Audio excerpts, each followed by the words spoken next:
parti. Genèse chapitre 3, verset 4. Alors le serpent dit à la femme, vous ne mourrez point. Mais Dieu sait que le jour où vous en mangerez, vos yeux s'ouvriront et que vous serez comme Dieu, connaissant le bien et le mal. Maintenant, je vous pose une question.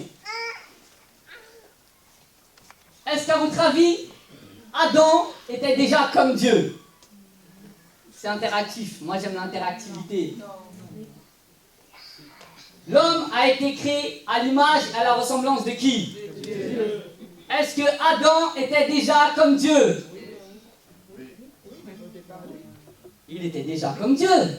Il a été créé à son image et à sa ressemblance. Et il a donné la domination, il lui a donné la multiplication, il lui a donné le jardin entier, il a dit de le garder, de le cultiver. Il a nommé tous les animaux, il était déjà comme Dieu. Il était créé à son image et à sa ressemblance. Il était déjà comme Dieu.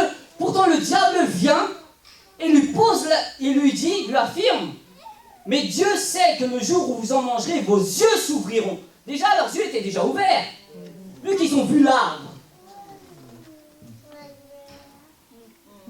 Leurs yeux étaient déjà ouverts. Donc le diable vient avec ce mensonge, leur dit, tes yeux vont s'ouvrir. Et tu vas devenir comme Dieu. Le jour où tu feras ceci ou cela, tu seras comme lui. Le jour où tu prieras plus, tu seras comme lui. Le jour où tu donneras plus, tu seras comme lui. Pourtant, Adam était déjà comme Dieu. Voilà. Qu'est-ce que le diable a mis dans la pensée de l'homme? Une mentalité de performance qui bloque son image et sa ressemblance. Dans Matthieu, lorsque Jésus est avec le tentateur, Matthieu 4, verset 3, on va y aller s'il vous plaît.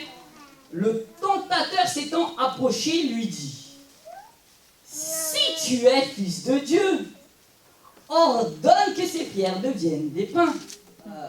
Verset 6, il lui dit, si tu es fils de Dieu, jette-toi en bas, car il est écrit, il donnera des ordres à ses anges pour te porter. Si tu es fils de Dieu, mais est-ce que Jésus était le fils de Dieu? Il était le fils de Dieu, Jésus est Dieu, on est d'accord, mais il était le fils de Dieu. Qu'est-ce que le diable venait? Il voulait introduire la pensée, le plan qu'il avait réussi avec Adam, il voulait le réintroduire avec Jésus. Afin de quoi? Corrompre sa pensée. Parce qu'en corrompant la pensée, il perd son identité. Et quand il perd son identité, il perd ses moyens.